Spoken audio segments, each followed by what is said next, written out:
to Jewish Women Talk About Midlife. Hi, I'm Devora Krasnianski, and I've been coaching women for a long time in all areas of life, including women in midlife. Midlife is an exciting time, but it's also confusing, and so I invite experts to join me here as we unpack this crazy and interesting time of our lives. You can join our conversations on our Facebook group, Jewish Women Talk About Midlife, and on our website, Jewish Midlife. In this episode, we delve into the fascinating and complex world of perimenopause and menopause. As women, we all experience these life stages differently, but one thing is certain, there's a lot going on in our bodies as our estrogen levels decline. From hot flashes to mood changes, weight gain to insomnia, and even unseen issues like bone loss and heart concerns, navigating this transition can be challenging. To shed light on this important topic, I had the privilege of hosting Dr. Robin Hilsenrath, an expert in menopause. Throughout our comprehensive conversation, Dr. Hilsenrath explores various aspects of menopause, providing insights into what happens within our bodies, and she shares strategies to address its symptoms. We discuss everything from hormonal treatments to pharmaceutical options and natural remedies. Moreover, we delve into the risks and benefits of hormone replacement therapy, HRT, different methods of HRT, and essential factors to consider when making decisions about your health. Our intention is to equip you with the knowledge necessary for effective conversations with your doctor, understanding which symptoms to discuss. Your current lifestyle, your familial background, and personal preferences are crucial in managing your menopause journey in a way that empowers you to feel your best. I want to express my sincere gratitude to Dr. Hilsenrath for sharing such invaluable information with us today. I must admit there's an abundance of information covered in this episode. In addition to the timestamps provided, allowing you to revisit specific parts of our talk, I've also compiled extra resources on our website at jewishmidlife.com. If you have any other questions about your own menopause experience or your midlife journey, please don't hesitate to reach out. We're here to support you, whether through private conversations or by creating future episodes on relevant topics. Enjoy this episode and use the timestamps as both a guide and a summary of this important conversation. Thank you, Robin, Dr. Robin Hilsenrath, for talking to us about menopause. And I'm so glad I met you in South Florida when we did that retreat. And I was looking for someone who is dynamic and passionate about menopause to talk about this topic. And then I met you, and I'm like, wow, Robin, just the energy that you were giving and the knowledge you were just like giving out that day. And I said, okay, I'm going to ask you to talk about menopause. So I do a lot of talking to people about the emotional side of midlife and what comes next.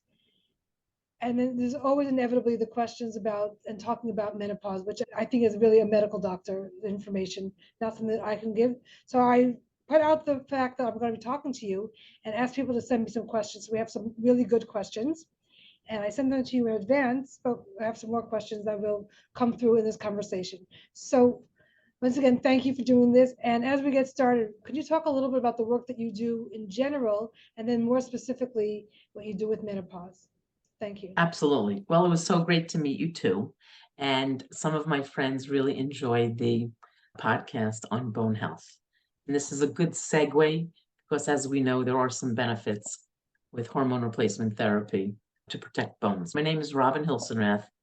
I'm trained as an OBGYN, and I'm fellowship trained in reproductive endocrinology and infertility.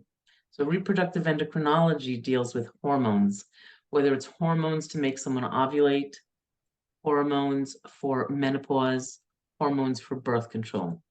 I do IVF, I do infertility, I do hormonal counseling. So thank you for inviting me. And I wrote a little outline. And basically what I would like to do is give a definition of menopause and some statistics, discuss why it occurs and what the hormonal changes we go through at that time. I then want to discuss the benefits of our own natural estrogen and then what happens in the absence or in the decrease of estrogen. I then, of course, want to talk about the risks and benefits of hormone replacement therapy, the types of hormone replacement therapy, how we deliver it to our bodies, and then kind of make a summary. So basically, menopause is the definition of no period for 1 year in the absence of other pathologies or in the absence of pregnancy. The average age of menopause, and these studies were done in white American women, is 51 years of age. However, menopause can start in the 40s.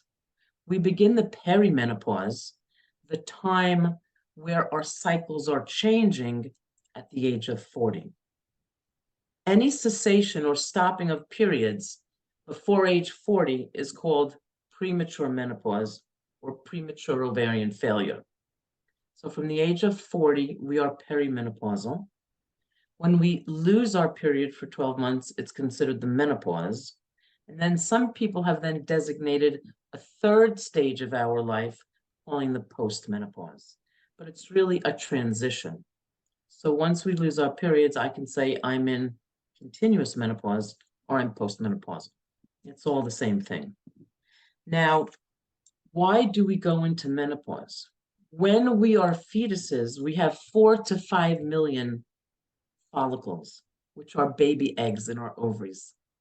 The minute we're born, Devora, we lose more than 50–60% of our eggs, and we're only born with 1 to 2 million. Now, that's still a lot, but it's little compared to what we had when we were a fetus.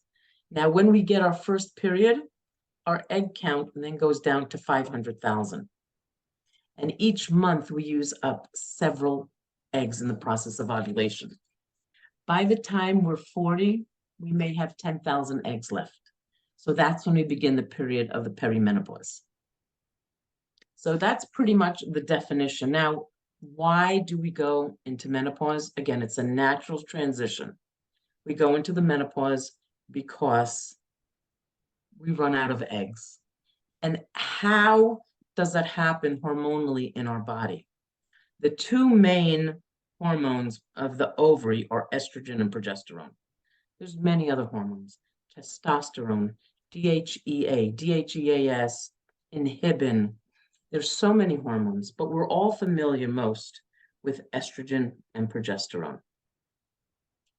So the ovary produces most of the estrogen and progesterone, but the adrenal glands do produce a little bit of estrogen and testosterone. And testosterone is converted to estrogen. Adrenal glands are little triangular shaped glands that sit on top of the kidneys, adrenal, above the kidneys.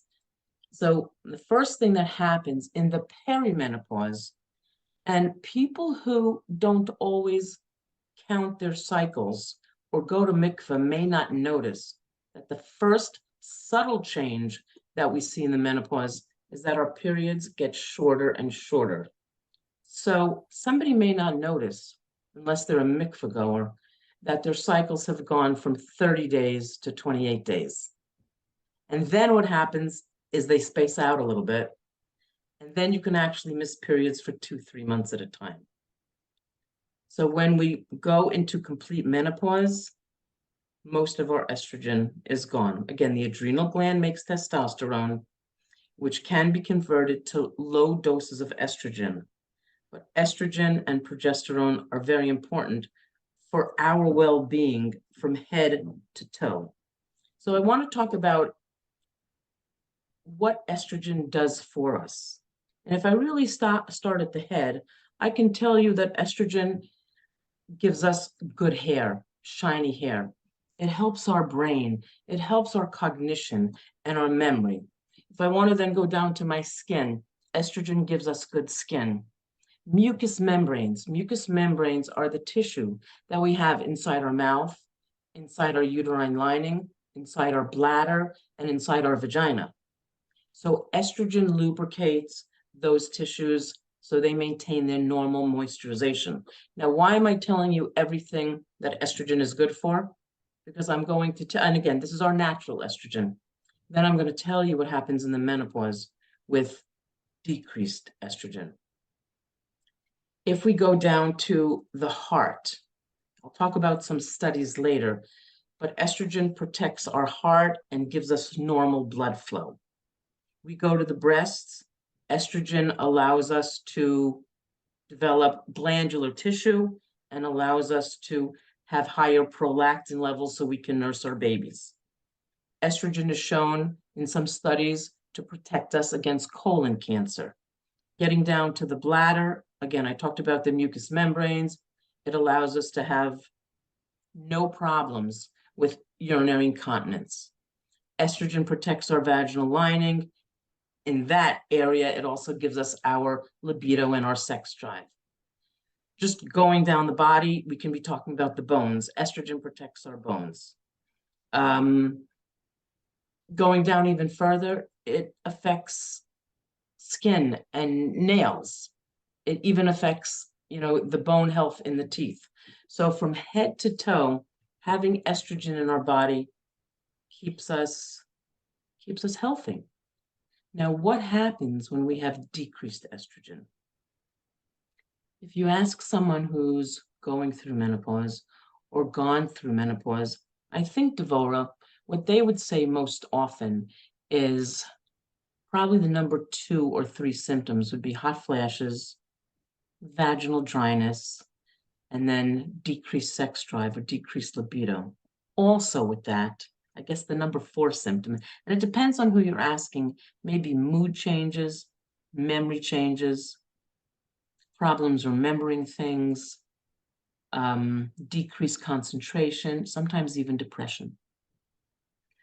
There are many other more things, but I would say that those are the top 4. Again, there's decreased bone mineralization leading to osteopenia, weak bones, or even weaker bones called osteoporosis. There's dry skin, there's dry hair, brittle nails, more cavities, losing more teeth. There's even, without estrogen, central obesity, where we get our belly fat. So our body changes. Breasts become smaller, and the lack of estrogen in the menopause or in this transitional period can be very difficult for some women. It can really disrupt all aspects of your life. There are some people, I spoke to someone the other day, in her menopause, she felt like things were crawling on her. Some people have anxiety. Some people feel their heart racing. Some people have headaches. So the symptoms can vary. Some people can go through this transition, Devora, very, very smoothly, and others find it life-altering and really only in a negative way. So we talked about decreased estrogen, decreased progesterone, decreased testosterone. We have testosterone, but there's less of it because the ovaries produce less of it. But thank God the adrenal glands produce a little bit of it. But the real question is even when the adrenal glands produce the testosterone and convert it into one of the 3 estrogens, estrone, is it still enough to keep us healthy?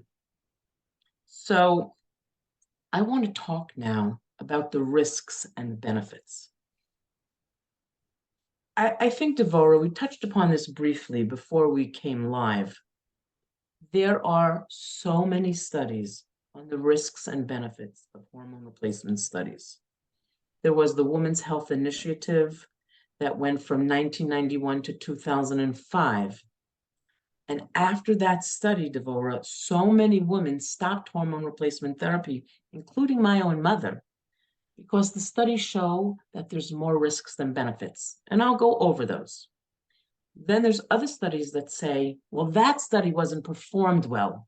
The woman started the estrogen 10 years after menopause. They were on different compounds. They were on for different durations of time. So how could we make a proper study? But that study showed more risks of breast cancer, heart disease, strokes, and blood clots than benefits. And the main benefits were touted to be bone protection and prevention of hot flashes. Now, I just want to mention, before I go into the common known risks that everybody talks about, is the risk of uterine cancer. If a woman has her intact uterus, has never had a hysterectomy, if she opts for hormone replacement therapy, estrogen alone is not enough. She needs to have progesterone. Too much estrogen can cause the lining of the uterus to undergo malignant changes, meaning precancer or cancer. So to combat unopposed estrogen, too much estrogen, a woman needs progesterone.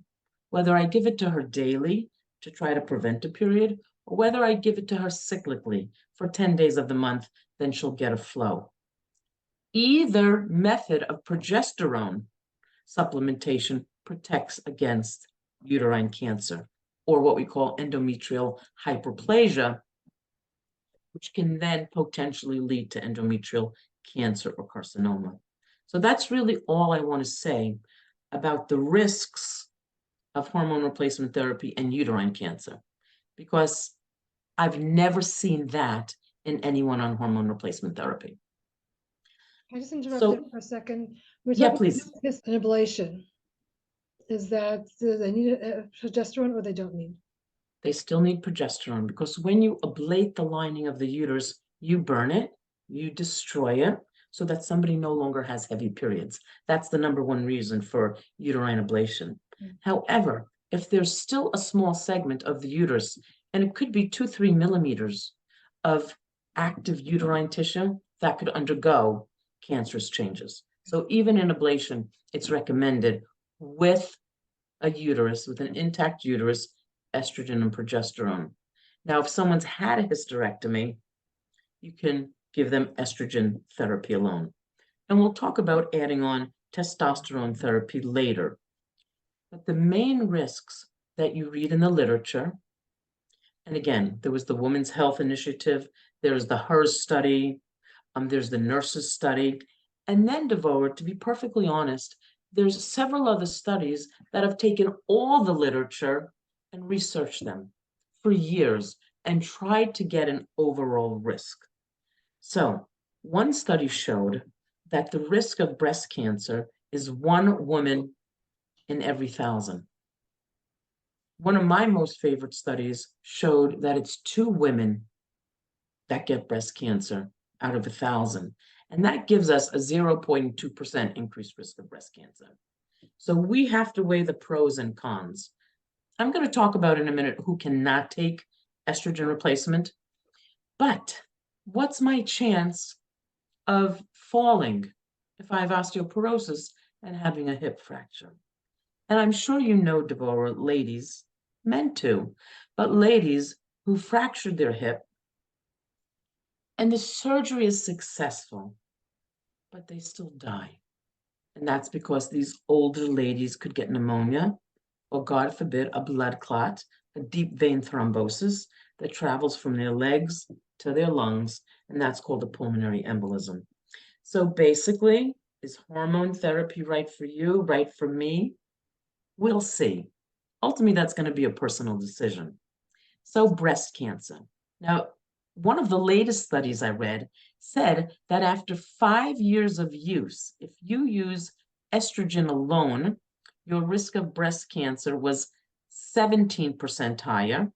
And if you used estrogen and progesterone together, it was 40% higher. We have to look at our own personal risks, which I'll go over in just a second.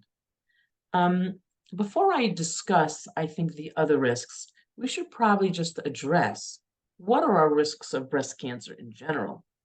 Without a family history of breast cancer, years ago, the risk was 1 in 11. Then it was 1 in 10, 1 in 10 women. The latest statistics show that, Devora, if you and I, we really shouldn't say us, but let's say there's a group of 8 ladies going out to celebrate somebody's birthday. The new statistic, Devora, is 1 in 8. One of those ladies will be getting breast cancer.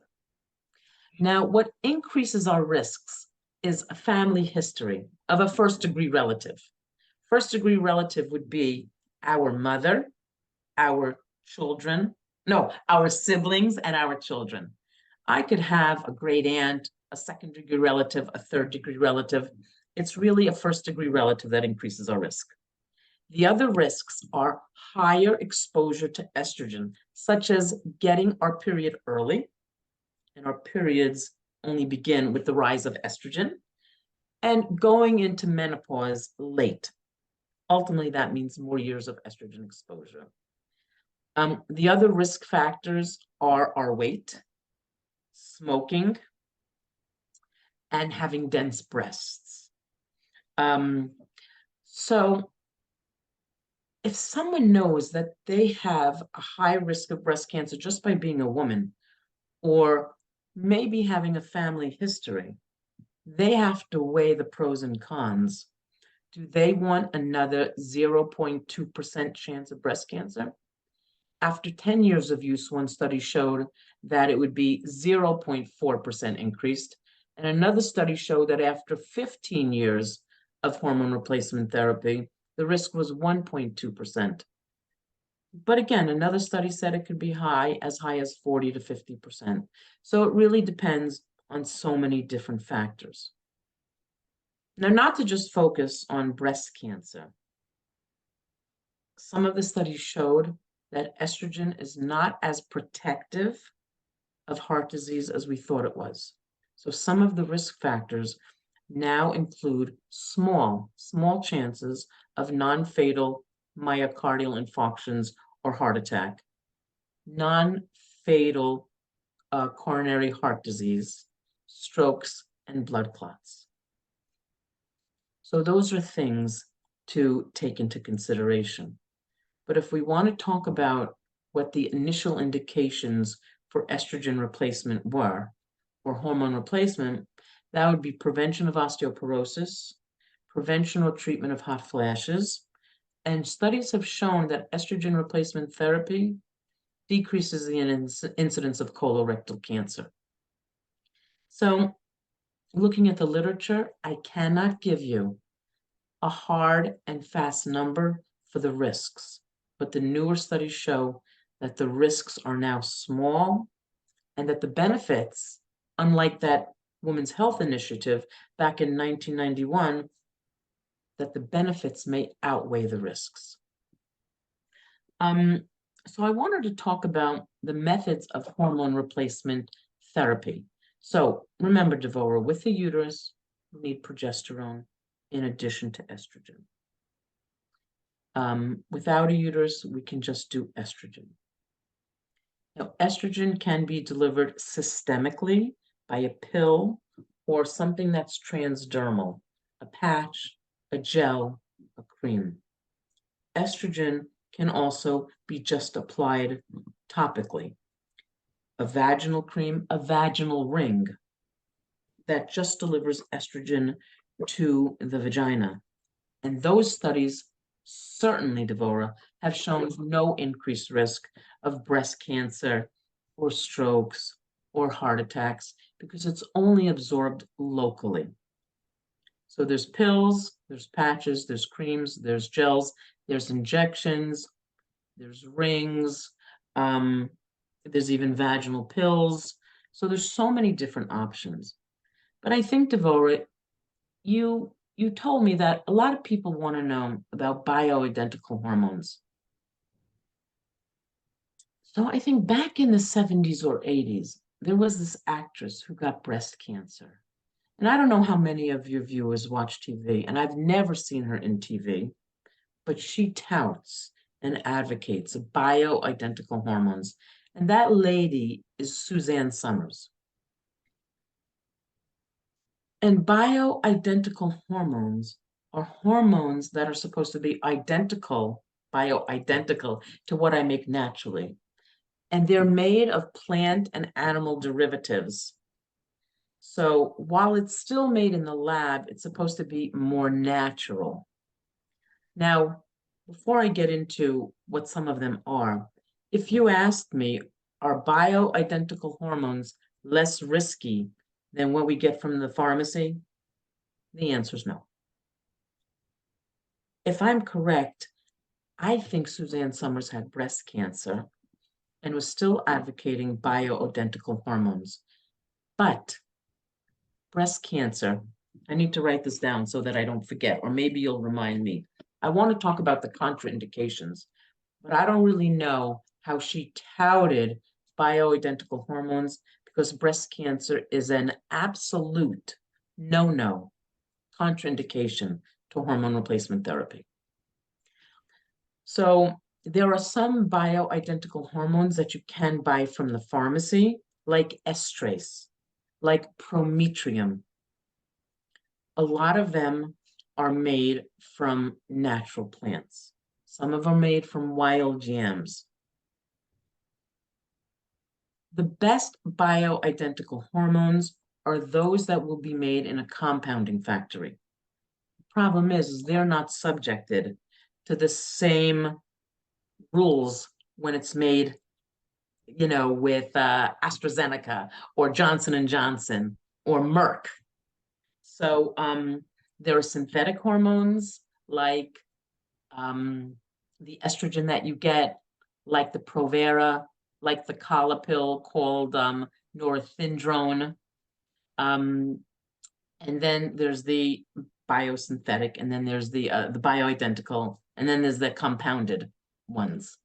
And just to put it out there, I have a patient now who wants bioidentical hormones, and I called up a compounding factory, and this pharmacist was a genius. This is a pharmacist in Florida, actually. We spent 45 minutes on the phone. And for this particular woman, she's making a compound of low dose estrogen. She's giving her progesterone too to protect her uterus, and she's giving her a little bit of testosterone. So it'll be very interesting to see how this woman does. And this particular woman's a little bit older, but just finding that memory and libido issues. So we'll see how she does. But getting back to the contraindications, there's something called absolute contraindications where it's 100% a no-no and relative contraindications. Absolute no-nos are having a personal history of breast cancer, although some physicians are now allowing those women with previous breast cancer to maybe use localized vaginal estrogen because it's not really absorbed. Having a history of a deep vein thrombosis, which is a blood clot, or having a history of a pulmonary embolism, which is a blood clot that actually broke away. The other things that I just thought of, since I see this in ladies with recurrent miscarriage labs, are carrying certain proteins or the absence of certain proteins in our blood that make us more susceptible to a clot. Some of those things, maybe the listeners haven't heard, but they're called protein S or protein C deficiency, factor V Leiden, or MTHFR. So again, if someone has a history where a young father has gotten a heart attack at a young age, or a mother in her pregnancy got a deep vein thrombosis, hopefully those young ladies, before they started hormones, even Devora if it's birth control pills to prevent a pregnancy. If I see somebody like that, where they have a bad family history, I have to make sure they don't carry or they're not missing any of those special proteins. The relative contraindications are having a family history, not a personal history, a family history of breast cancer. And again, then somebody's risks might be increased because their mother has it, or their sister, or their child. They have to weigh the risks and benefits as well. So let me just stop for a second and see if you or any of your listeners have any questions so far, because I've thrown a lot of information out there. You definitely have. Okay. When you say localized, like with vaginal, the pellets or pill, whatever that is it also as powerful as for the bone health and everything else that we spoke about, or is it more for the localized No, issues? it's just for the localized issue, whether it's a pill, a cream, or a ring. In the pills you put in twice a week, the cream you put in 2, 3 times a week, the ring can stay in. Even there's a ring that's good for 3 months, but it's just localized. It won't help hot flashes. It will not protect my bones. It's not going to increase my sex drive. Now, if a woman has less pain with intercourse and less vaginal dryness, that may actually stimulate her in a sense to not be afraid to have relations because it's not going to hurt her. It's not going to give her more desire. Her hormone levels are not becoming really substantially increased with the localized therapy. Okay, so it doesn't have all of the other benefits that we spoke about. That's exactly right. Like the moods and the brain fog and all of that. It's just local. Okay. It's just the local. Okay. At what point in our perimenopause, or is it only after menopause, do we start with the HRT? It's a very good question. One of the reasons one of these studies was flawed was because the woman started at age 60. So if a woman stops her period at age 50, how much heart disease, how much bone disease has she had between 50 and 60 before she actually starts? So the real question is, we start hormone replacement therapy when our symptoms require it.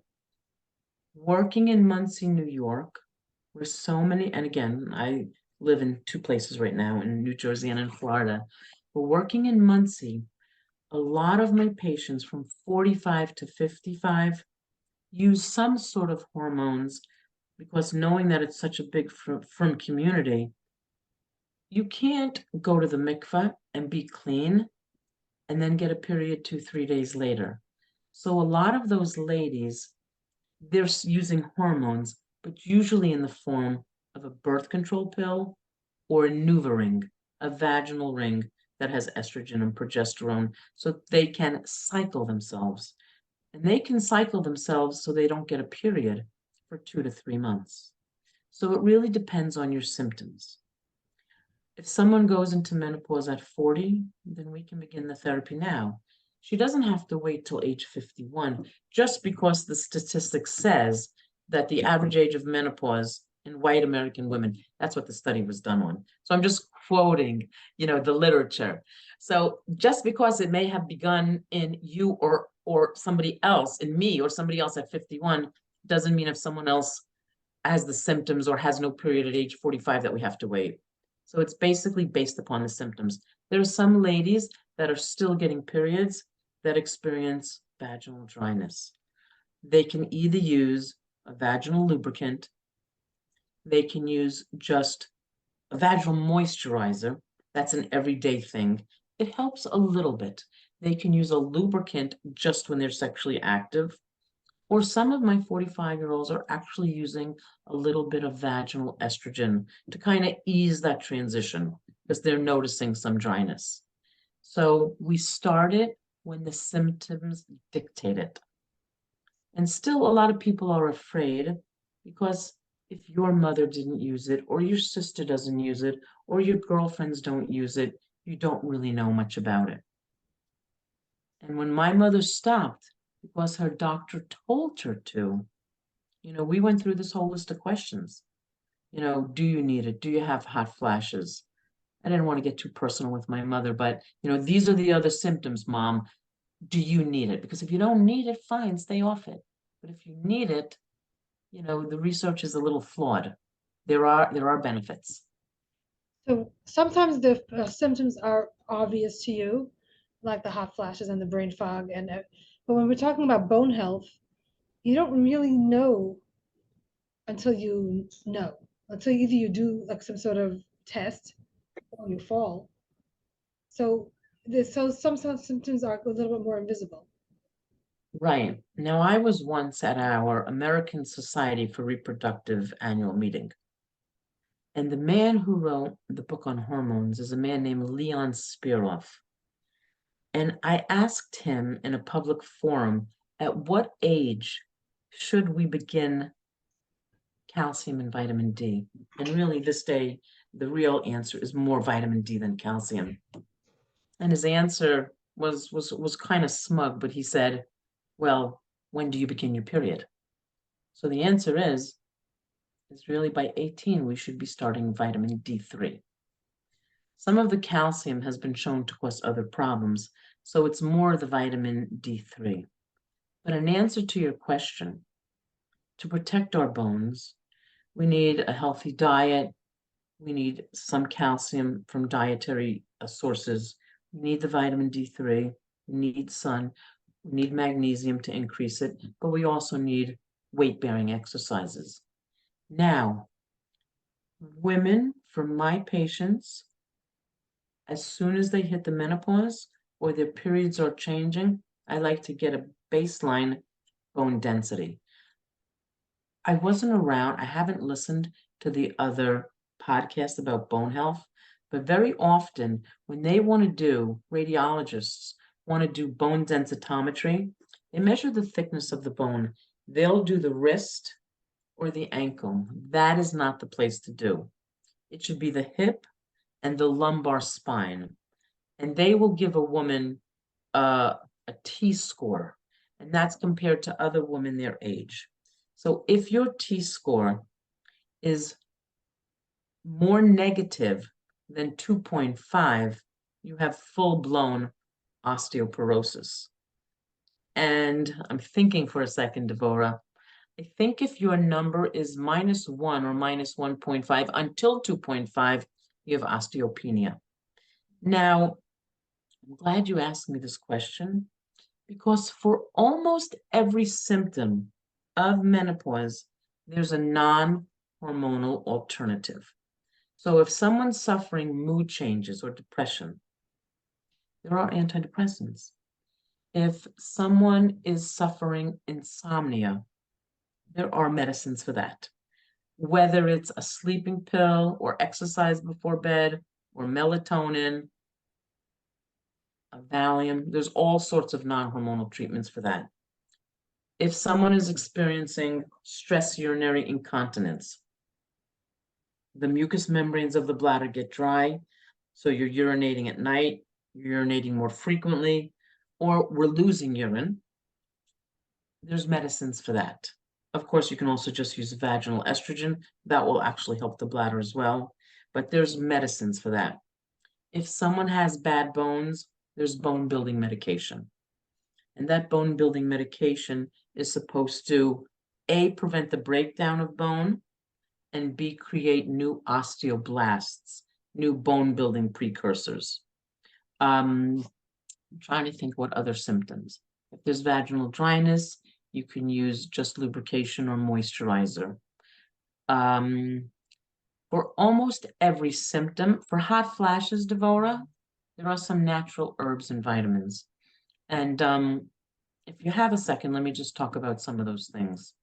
For hot flashes, there are some herbs and supplements that contain a little bit of estrogen. The biggest ones that help are black cohosh. I just want to look at my notes for a second. We do use vitamin, it's a host of hormones, but there's vitamin C, high doses of vitamin C, high doses of vitamin E, garlic oil. Let me just get my list for a second so I can tell you. That's what I was thinking. Red clover and evening primrose oil and valerian root. Some people say St. John's wort will help your memories, help your memory. But some of the foods with phytoestrogens are some cruciferous vegetables, soy, berries, seeds and grains, and nuts. However, there's no studies to really support that it prevents hot flashes. It certainly doesn't help bones, because if we look at Asian people, and I know I'm going back and forth, but it really is all tying together.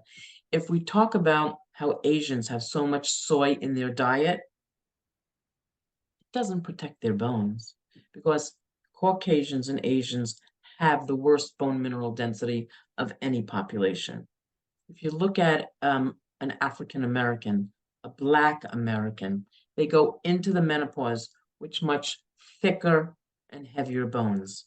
So while some of these foods may help hot flashes a little bit, it's more the supplements, vitamin E, vitamin C. We all need vitamin D anyway, the black cohosh, the evening primrose oil, a flaxseed oil as well, and red clover. It helps some people. So there's on the one hand, there's the HRT, which has its own drug trade-offs. On the other hand, you can take a whole cocktail of pills so that you're not taking any hormones, though. One of the latest studies show that Paxil, one of the antidepressants, will actually help with hot flashes. So that's another reason to use antidepressants to treat the menopause, not just for mood or depression. It can help hot flashes as well. It's very hard, Devora, to maintain that cocktail of 6, 7 supplements twice a day. Some people can do it. But just like you said, all those supplements to help hot flashes may not help your bones. But there's medicine. There's Fosamax, there's Actonil, there's Boniva. Those are called biphosphonates. They themselves, Devora, have risk factors too.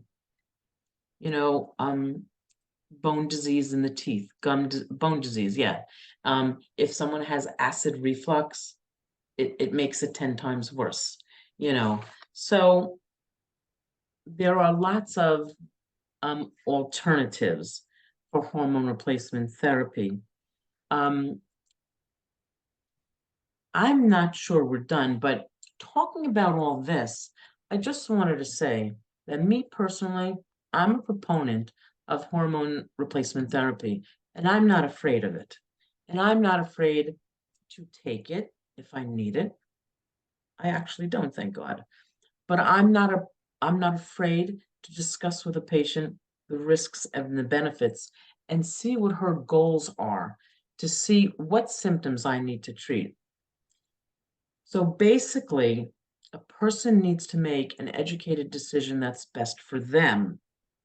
And what the FDA and the American Society for Reproductive Medicine and American College of Obstetricians and Gynecologists says is discuss the risks with your patient, discuss the benefits, use the smallest dose of hormone replacement therapy for the shortest amount of time needed. And again, just to reiterate, the minute somebody stops it, many of her symptoms may come back. But I believe in hormone replacement. I don't force anybody to do it. There are alternatives, be them pharmaceutical alternatives or natural. But from head to toe, looking at our bone density, speaking with our healthcare providers, the decision that's right for me may not be the decision that's right for you or someone else. Okay. So then you did mention about the different types. Are they all equally valid, or are there also different considerations, or is this the consideration the way you prefer, like the patch versus the cream, because creams could be messier, so someone may prefer the patch, or is there really a medical difference? Medically, there's no difference. If you tell me that you have very sensitive skin and get a rash from the patch, then I can't give you the patch. I used to give an estrogen patch and oral progesterone. They even had a patch called the combi patch that had estrogen and progesterone combined. There are younger ladies in the menopause that still want to get a period. So then you don't give them progesterone every day. You give them, usually it's medroxyprogesterone acetate, which is called Provera. And the minimal dosage to prevent abnormal uterine changes is 10 milligrams daily for 10 to 12 days of the month. Of course, once they take that for 10 to 12 days and they stop it, they will get a period. Which is, if that's what you want, that's okay. So if someone has a reaction to patches, they have sensitive skin, I'm not going to use it. Then I'm going to mostly use the orals. And even with the orals, Devora, there's separate estrogen, estradiol, estrase, and there's separate progesterones. Norethindrone, which is the Colapil, or Provera. So you can use them separately. Again, together, continuous, or estrogen for the whole month and progesterone for 10 to 12 days. And then some of the pharmaceutical companies many years ago came out with Prem Pro, Premarin, which is the estrogen, and Pro, progesterone, one pill that combines it. And what's interesting about that pill is they have different doses of estrogen and different doses of progesterone. So that if I wanted to give someone just the oral pill, I would start out with the lowest. Again, if someone goes into an early menopause, I'm clearly giving the lady much more estrogen if she goes into the menopause at 35. And remember, losing our periods before the age of 40 is called premature ovarian failure, premature menopause. And they need to be treated a little bit more aggressively because they've lost their estrogen 10, 15 years before the rest of us normally do. Another question is, you said to continue with the medication as long as you have the symptoms, but you don't have the symptoms if you're taking the medication. So how do And you that's and that's the funny part, is they say treat the patient with the lowest dose of hormones for the shortest period of time. But guess what? I'm going to stop the hormones, my symptoms are going to come back. So as we go through this transition, some of the hot flashes get lesser on their own. They kind of abate with time. Does the vaginal tissue get better after you stop hormones? No, it only gets worse. Does the urinary incontinence or the nocturia and going to the bathroom 2, 3 times at night get better? No, it gets worse. So some people need it and stay on it for many years. There's a problem with compliance. Even me, you tell me to take antibiotics, I feel better after a few days, and then I stop. So some of the studies show that most people don't stay on their hormones for more than 5 years. But some of the symptoms become more tolerable, say. And let's say someone's used hormone replacement therapy from 55 to 65. Maybe their male partner now may have erectile issues himself, so the issue of vaginal dryness and libido are no longer a problem. Again, we can have vaginal dryness and feel uncomfortable throughout the day, or just vaginal dryness that affects us during relations. So you are right. We start it when we have symptoms. If we stop it, some of those symptoms will recur. Could be all of them, could be some of them. Some are less and more tolerable. Sometimes those symptoms no longer bother you because you may not be sexually active, or maybe you're having a glass of wine before you go to bed at night, or maybe you're now using melatonin. So the approach for everybody is different. then I'm still going back to the bone and heart health, whether they're symptoms that you can tolerate. Some people have different tolerance levels, and but these other reasons why we take for our skin or for our heart or our bones don't go away after you would stop taking these hormones. So then you would have to, it sounds to me, as the layperson, that you would have to replace it now with some other pharmaceutical. That's exactly right. That's exactly right. So if someone stays on estrogen her whole life till 120, she may go into, well into her older years without osteopenia or without osteoporosis. And it's interesting because a lot of the ladies that I'm putting on the bone building medication have stopped their estrogen or never even started it. But most of the ladies do not stay on for more than 5 years, whether it's because they're afraid, because they don't need it, because of a compliance issue. But in theory, this is something that we should consider using until 120. And again, what are my risks? What are my benefits? If my bones look good and then I stop hormones and then I live another 30, 40 years, what are my bones going to look like then? And what are the risks of the biphosphonates? So, the bone building medications.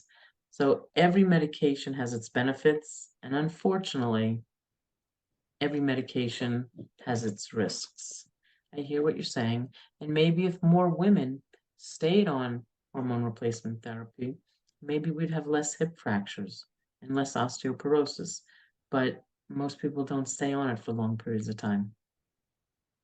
Are they not staying on it because of the studies or what they're hearing? Or family members are saying, Mom, why do you need that? Or their daughters or their sisters are saying, You're 70. Why are you taking hormones? Because we're not really educated about it. And again, my mother took it. Her doctor said stop, and she stopped. You know, um, so maybe we as physicians or people in the healthcare, maybe we need to educate our patients more. And sometimes people When they finally find out, maybe they're 60, maybe they're 65, now they have osteoporosis. Now they're trying to catch up. But most doctors at 65 are not going to say to a lady, we'll start estrogen now. They're just going to give the bone building medications. And Well, maybe there'd be less of a need for them if we stayed on the estrogen and, of course, the progesterone if we have a uterus into our 70s and 80s. okay. So I was talking about the progesterone. The estradiol patch has progesterone, or you have to take that separately? Yes, exactly. The estradiol patch is just estradiol. And of course, in that one, there's different doses, they're different size. Some you change once a week, some you change twice a week. With certain ladies, you start out with the lowest dose. If that doesn't work, you go to the higher dose, then there's a higher dose. But those ladies would need, um, there's no pure estrogen patch. So they would need, I'm sorry, there's no pure progesterone patch. So they would need oral progesterone. Now, there are patches that have estrogen and progesterone combined. So if that doesn't work for them, meaning there's breakthrough bleeding, there's spotting, then these ladies could do an estrogen patch with oral progesterone. Even at the lowest dosage? Like the lowest Mhm. dosage that I was told is that it's so low that it's almost a placebo Of progesterone, of estrogen. no, any dose of estrogen replacement therapy in a woman with an intact uterus requires balancing what we call unopposed estrogen with progesterone. So listen, some people can get away, Devora, with the lowest dose. And if that's going to be the best dose for her, amazing. Less is sometimes more, less is sometimes better. But anybody taking any estrogen other than vaginal needs oral progesterone to counteract the effects of excessive or unopposed estrogen. Okay. Um, does Uh, a question someone asked, does the HRT help with skin? absolutely, absolutely. So we have skin dryness, and without estrogen, if somebody doesn't use estrogen moisturizers or estrogen replacement therapy, their skin gets dry. Now, again, do I need estrogen? I can use hydration. I can use sunscreen to prevent wrinkling if I'm in the sun, and I can use moisturizer. So there are other ways to treat that. But yes, lack of estrogen will cause thinning hair, brittle nails, brittle teeth, more teeth fall out, and dry skin. So then my question is, if you have some of the symptoms seem to have gotten less, but some have not. Like there's less brain fog, but the hot flashes are still there. Does that mean you have to go up to the next dosage or try the next dosage, the next level? Yeah, try the next dosage. Or if you said to me, oh my gosh, I'm thinking so more clearly, my hot flashes still bother me, I'll say, okay, Devora, I can put you on low dose Paxil. That'll get rid of your hot flashes. Maybe. I can give you vitamin C and vitamin E and black cohosh. And you might say, you know what, that's really too much. I can't take all those pills. Then we'll try the next higher dose. You have to work, I'm laughing because I'm thinking of a story, which I'll share with you in a second. You have to work with the patients. The doctor really needs patience. I have a girl getting married, not my girl. I have a patient getting married, and I have to give her birth control pills so she's not chupasnida, so she doesn't bleed on her wedding day.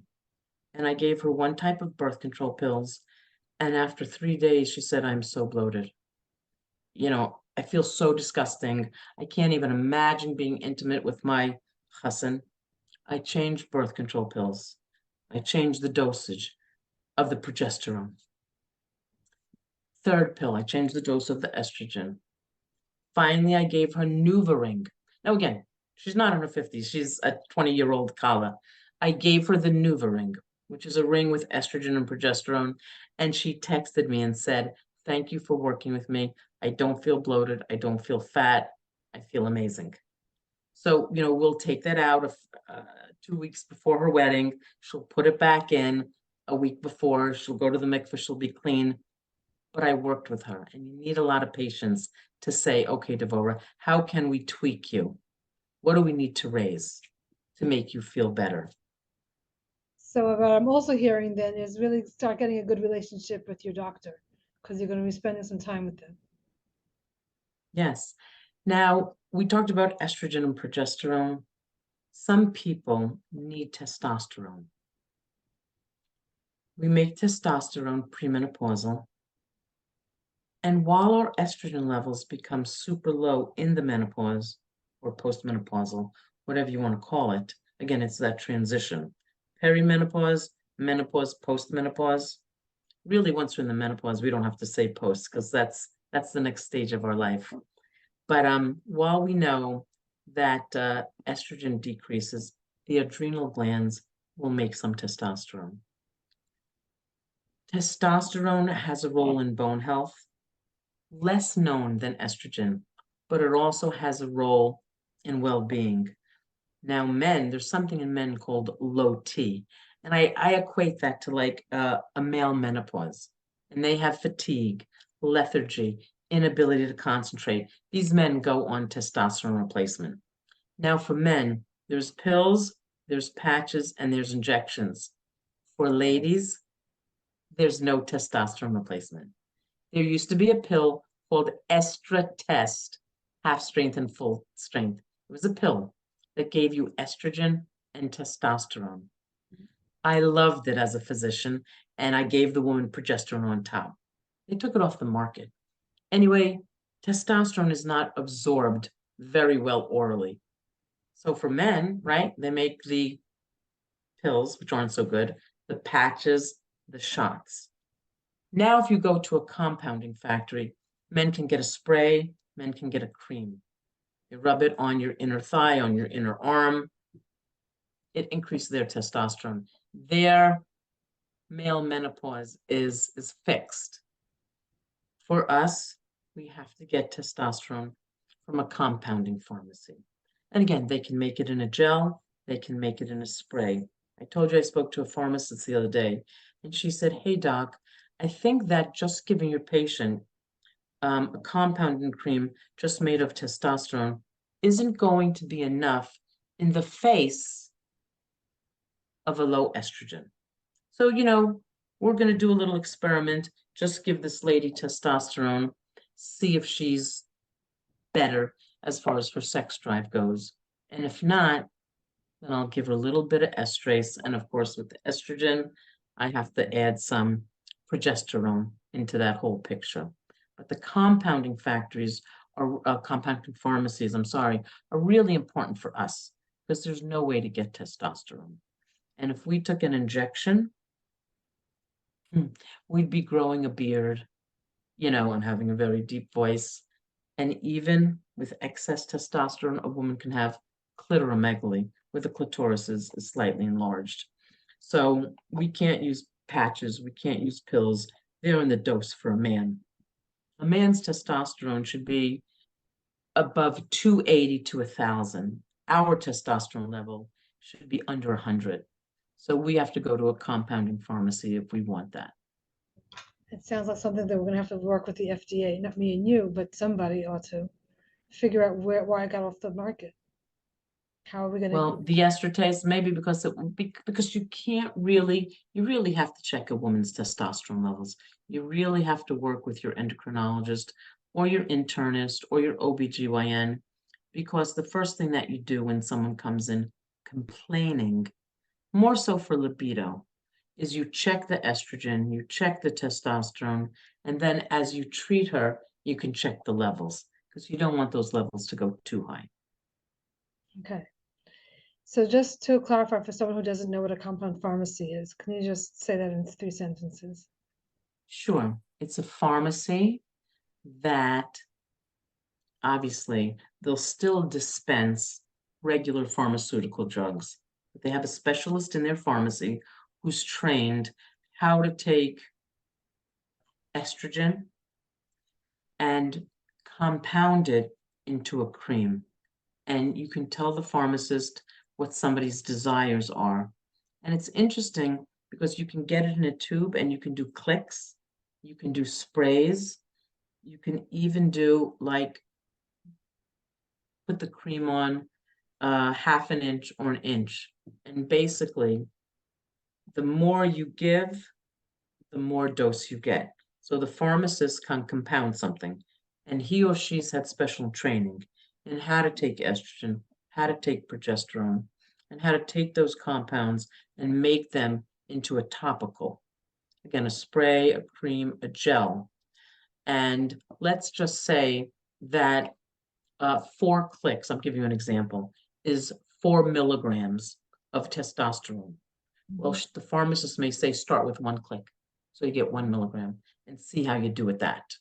And then again, in that cream, you can have estrogen, you can have progesterone, and you can have testosterone. You can even add in other things if you needed to be. There are some studies about replacing DHEA, dehydroandosterone, epiandrosterone, and DHEAS, dehydroepiandrosterone sulfate.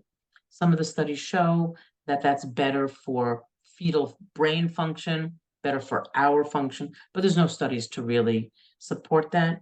But anything, certain things can be compounded.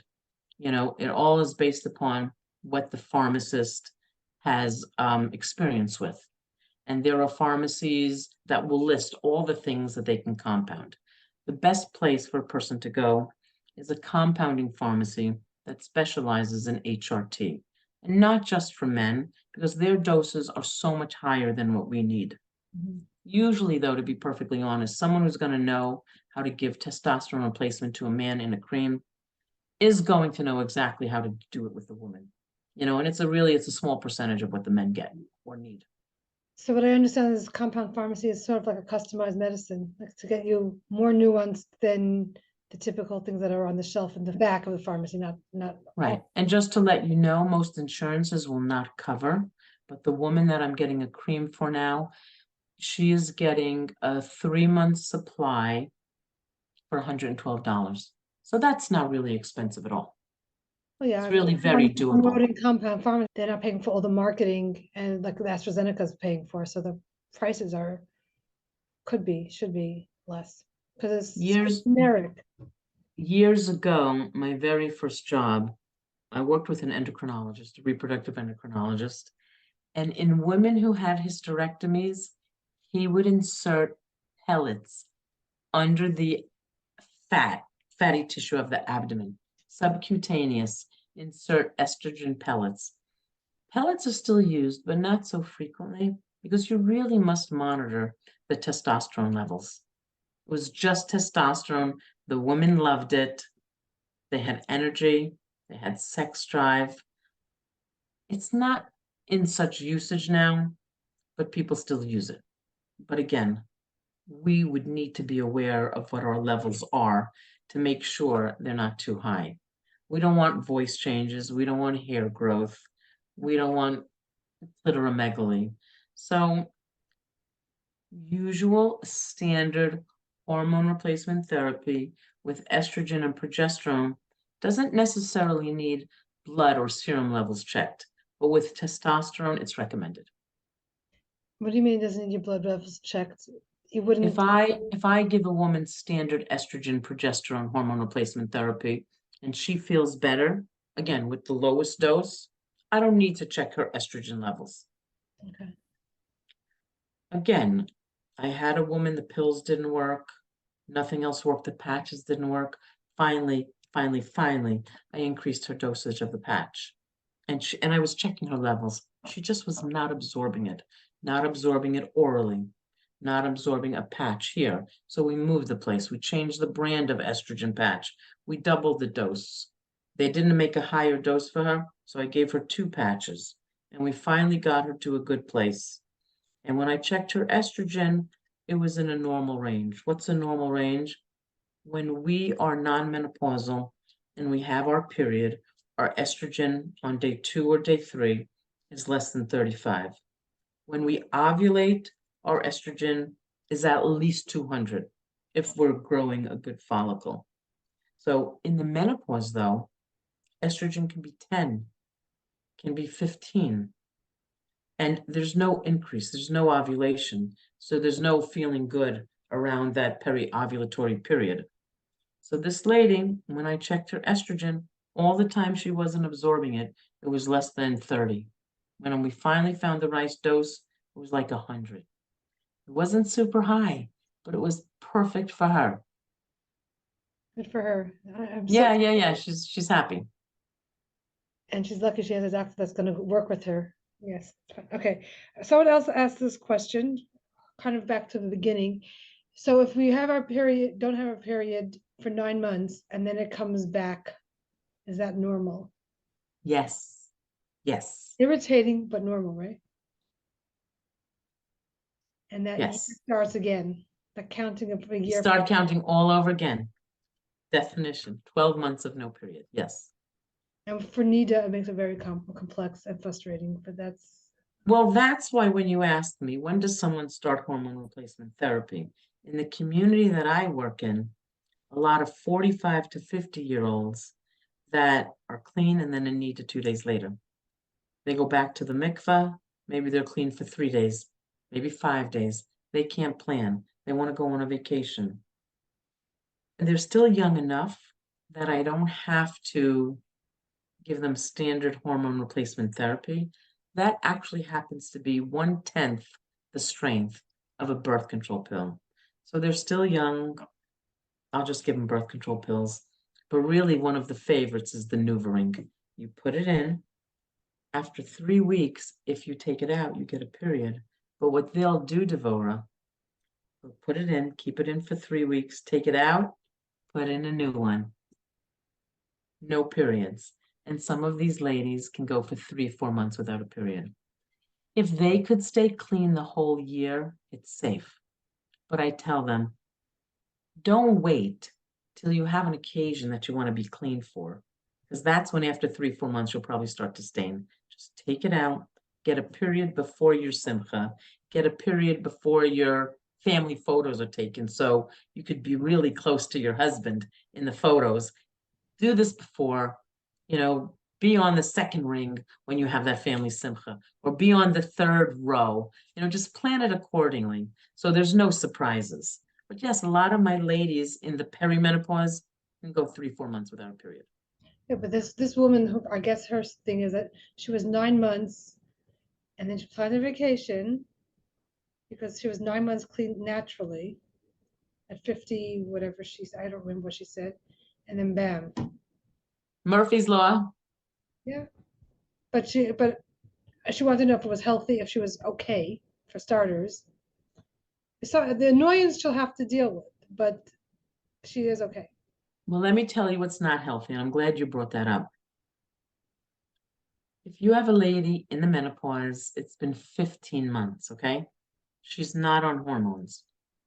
15 months, and all of a sudden she gets a period. That could be a sign of changes in the uterine lining called the endometrial hyperplasia.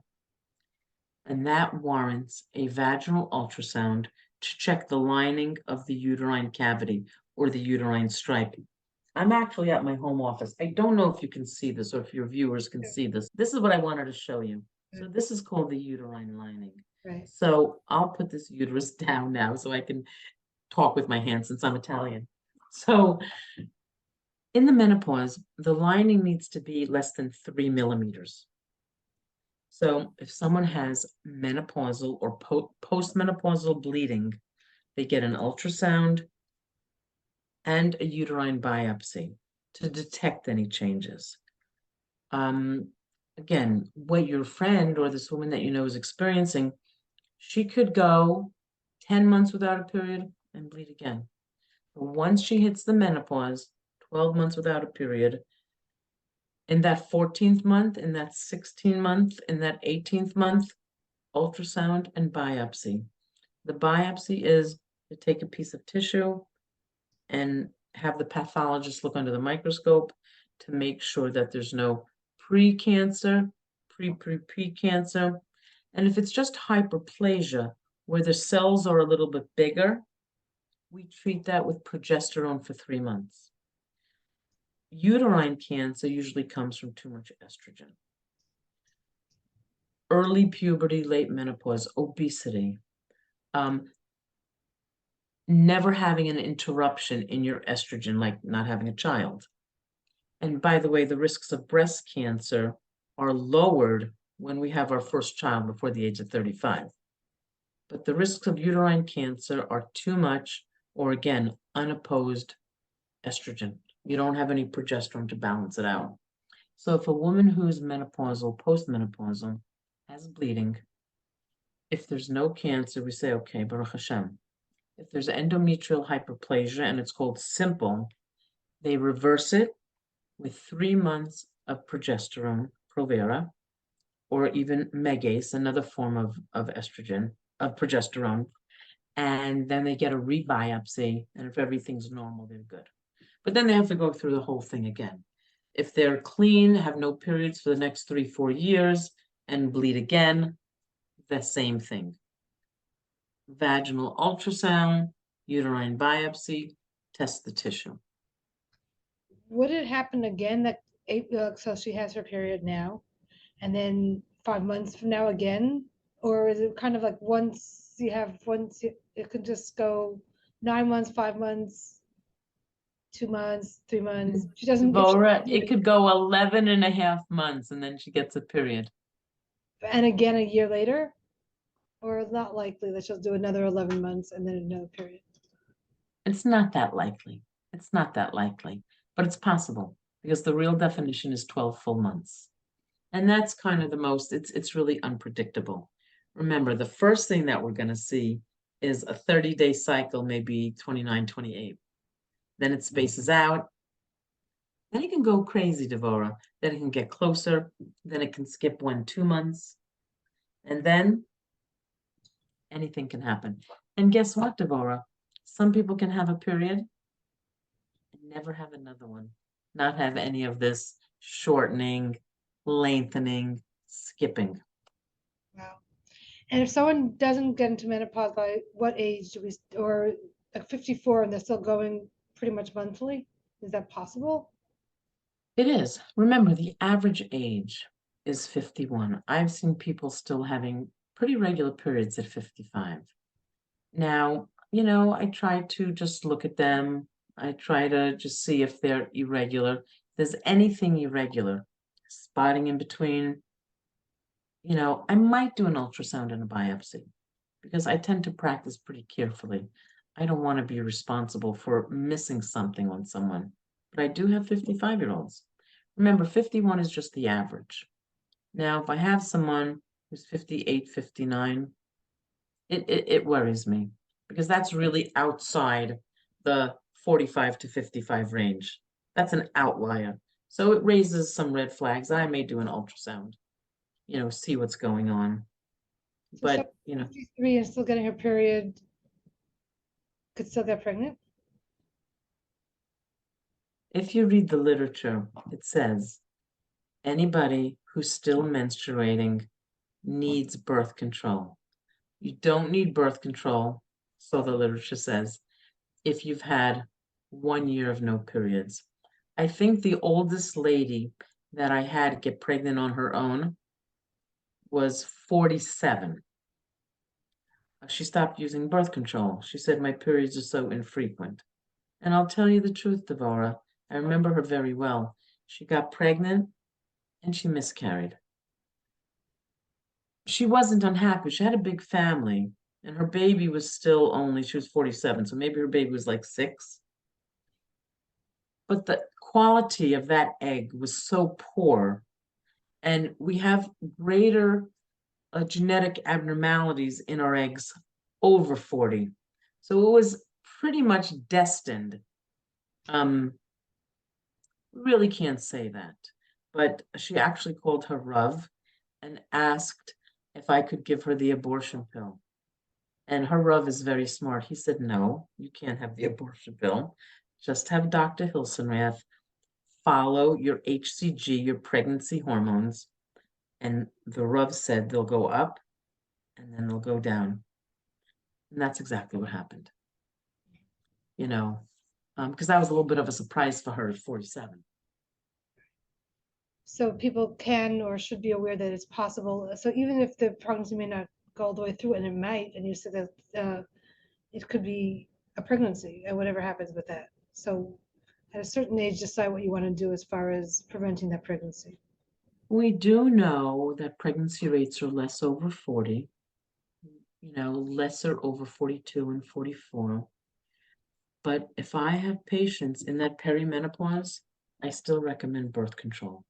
Now, what I think a 45-year-old can do a lot more effectively than a 25-year-old is spermicide. When someone's 20 and 22 and 24, they're so fertile that if they're trying to avoid pregnancy, I do not recommend spermicide because they are just so fertile. But for a 43-year-old, a 44, a 45-year-old, if they don't want an IUD, they don't want birth control pills, in the later 40s, the spermicide usually works. Again, some of it is that, they're not going to get pregnant anyway. You know, reproductively speaking, 43, 44, 45 is old, reproductively speaking, but still, we need to use birth control until we are confirmed in the menopause. Again, you hear stories. I haven't heard so many. My latest pregnancy was a 47-year-old. You hear people 49, 50, 51. I'm really amazed. And they carry to term and they have a healthy baby. I personally haven't seen those ladies, but you hear stories. So the bottom line is if you don't want a baby in the perimenopause, we need birth control. Okay, we covered so much. I'm looking forward to listening to the recording so I can slow down and actually listen to it. Now, do you think, Devora, I confused people with all these topics? No, I think that it's people will find what they want to hear and maybe listen to it a second time because for just the aspect. What I'm getting in summary is that it's very individual. You work with your doctor who understands your lifestyle and your medical and your health background and your preferences. Absolutely. Absolutely. And but I think what we covered here, what you covered here, is things to be able to ask your doctor, things to think about before you go to your doctor, things to, may I say, even Google so you get even more depth of information so you can have a better conversation, but not to self-medicate, not to make any decisions for yourself, but have good questions. Yes, and I want to tell you something interesting. I'm not really here to promote anything. There are doctors that are not pro hormone replacement. So if you come to me wanting it and I shoo you away, I'm not doing my job. Now I can say to you, Devora, I'm not really so well versed in it, but my colleague is. See him, see her. But what I saw last week on NAMS, North American Menopause Society, is I saw something that said menopause providers. So I think the worst disservice we could do for ourselves is go to our regular OBGYN who's not educated or not knowledgeable enough or not comfortable enough or scared of the risks that he doesn't or she doesn't have the conversation with you because you deserve the conversation so that you can see if it's right for you. So NAMS, North American Menopause Society, may be the right place to find someone who is well versed in it and an advocate, not to force you, but to tell you, Devora, I think it would be good for these symptoms, but these symptoms could be treated a different way, or to say, okay, you don't have a decreased libido, but your husband has prostate cancer to some other lady, but your hot flashes are bothering you, so let's just give you the antidepressant. Or you're going to the bathroom 4 times a night. Relations is not the issue, but nocturia, urinary frequency, let's just give you something vaginal. So if somebody's not comfortable discussing this, then we're at a disservice. So again, we have to see, are you, my doctor, comfortable with it? Are your colleagues comfortable? Can you refer me to somebody? Or we have to do our own research and find someone who can give us what we really deserve, the pros and the cons and an in-depth conversation about it, kind of like what we're doing here. And I think that also you're talking about the doctor should be comfortable. I think also the woman should be comfortable to talk about everything, whatever is going on, whether it's, there's nothing wrong with saying that you have a low libido.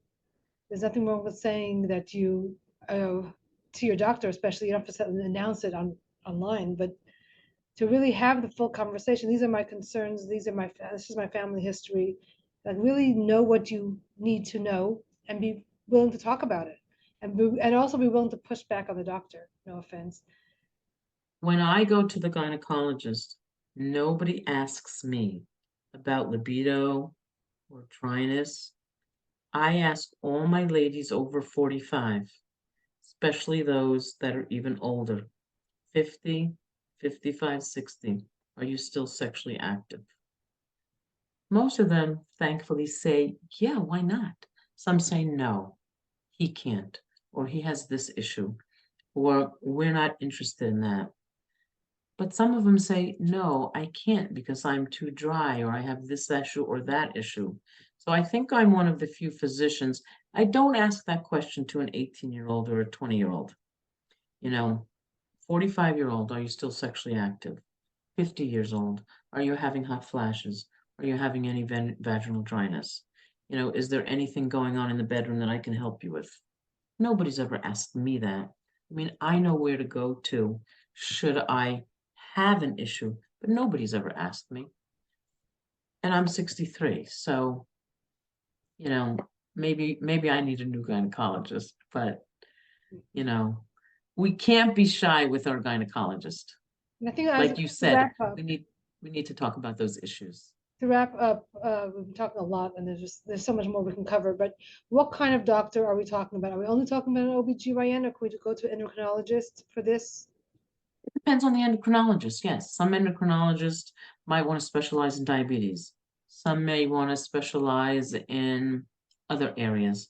An endocrinologist, an internist, an OBGYN. Now, there's also reproductive endocrinologists. But a lot of the time, we are very, very busy doing the infertility part. But those are the kind of doctors, cardiologist who's an internist first is probably not going to want to discuss it. A gastroenterologist is not going to want to discuss it. These days, of course, there's a lot of other healthcare providers. There may be a PA or a nurse practitioner, physician's assistant, who have an interest or a specialty in that. So it's really just reaching out to your healthcare providers to see, can you help me with this service in your office? And if they say no, getting a referral. But you're correct, endocrinologists, internists, OBGYN, or reproductive endocrinologists. Okay, so thank you. How You're can I welcome. reach you, or beside NAMS, do you have any other recommendations of where people can find really reliable information? Yes, as a matter of fact, there's on these two websites, there's information for patients. ACOG, American College of Obstetricians and Gynecologists. There's a part for patients with patient informations and frequent questions and answers, and also American Society for Reproductive Medicine, ASRM. I think they're both .com. They have tons and tons of information. And again, since we're mostly talking about the menopause, North American Menopausal Society. Those are pretty good places to go. I just want to give a word of caution. When you read Wikipedia, you have to be careful because anybody can put things in there. But if you see things from the Mayo Clinic, the Cleveland Clinic, they're probably top notch. You just have to be careful of some sites that are not really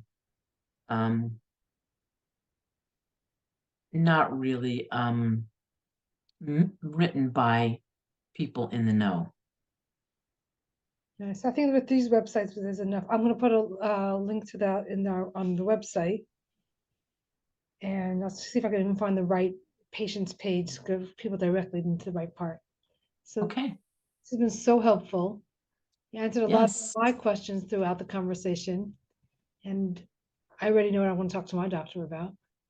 Amazing. Amazing. Thank you for inviting me. It was so nice speaking to you. We'll be in touch. Thank you. Take care. Bye-bye. Thank you for joining me in another fascinating conversation about midlife.